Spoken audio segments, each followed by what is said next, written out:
all began when I stumbled upon an old park while taking a shortcut home.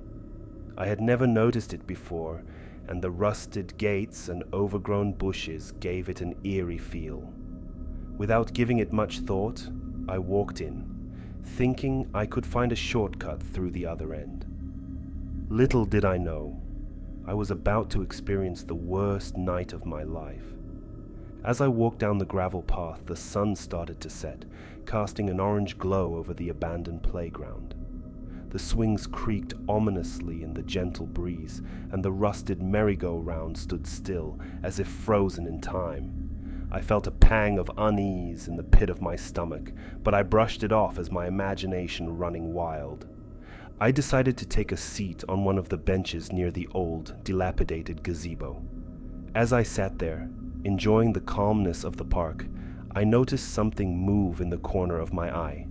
I turned, but there was no one there. I tried to shake off the strange feeling and focus on the beauty of the park, but every time I looked away, I could have sworn I saw something move again. It was as if someone was watching me. Suddenly, a loud thud echoed in the distance, making me jump out of my skin. I quickly got up and walked towards the noise, curiosity getting the best of me. The sound led me to the old abandoned water fountain, now covered in moss and algae. I nervously peered over the fountain, but there was no one there. Just as I was about to turn back, I heard a faint whisper. "Leave this place," the voice seemed to say, as if carried by the wind. I must have imagined it, I thought to myself, but the eerie feeling in the pit of my stomach only grew stronger. Deciding it was time to leave, I turned to head back. But to my horror, I realized the path I had taken was now covered in a thick layer of fog. I couldn't even see a few feet ahead of me. Panic started to set in as I frantically tried to find my way back. As I stumbled through the fog, I heard footsteps behind me. I turned, but there was no one there. It was then that I noticed the fog seemed to be moving, as if alive. It was as if someone or something was playing a sick game with me.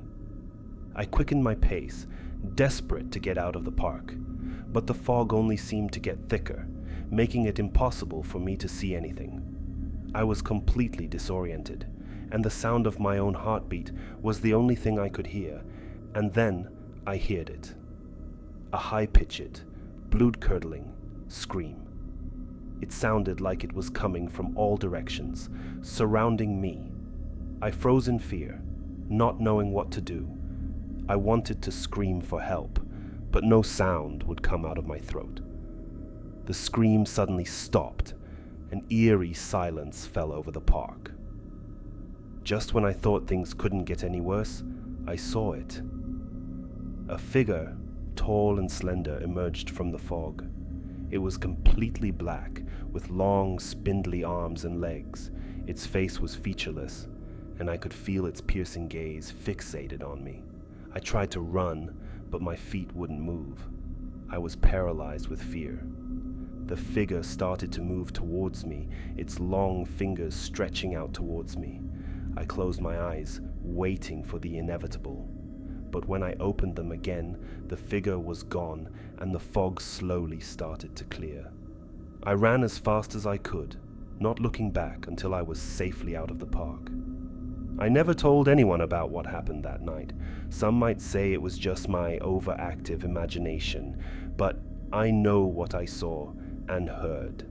I never went near that park again, and I made sure to take a different route home from then on. Years have passed, but the memory of the old park still haunts me. I sometimes wonder if it was all just a bad dream, or if there really was something evil lurking in that abandoned playground. Whatever it may be, I never want to find out. And if you ever stumble upon an old park, I suggest you turn and run the other way. You never know what horrors may be waiting for you.